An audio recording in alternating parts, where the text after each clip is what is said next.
Journey ఇది. మల్లిడి వశిష్ఠ గారి కథ వింటే నిజంగా అవకాశాల కోసం ఎంతగా పోరాడాలో, మన లక్ష్యాన్ని వదులుకోకపోతే ఎప్పటికైనా వెలుగు వస్తుందని చెప్పేలా ఉంటోంది. ఒకవేళ డైరెక్టర్ కావాలన్న ఆశతో కెరియర్ మొదలుపెట్టి తరువాత హీరోగా నటించడం, అందులో నిరాశ ఎదురైనా మళ్ళీ అసలు కళని వదలకుండా తిరిగి దర్శకుడిగా రీ ఎంట్రీ ఇవ్వడం అంటే చాలా మందికి సాధ్యపడదు.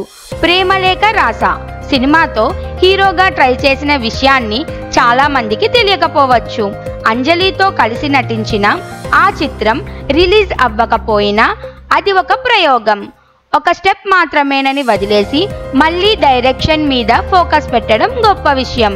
ఇప్పుడు మెగాస్టార్ చిరంజీవితో విశ్వంబర లాంటి భారీ మైథలాజికల్ సినిమాకు దర్శకుడిగా మారడం అంటే పెద్ద కమిట్మెంట్. ఎంత టాలెంట్ అవసరమో చెప్పనక్కర్లేదు.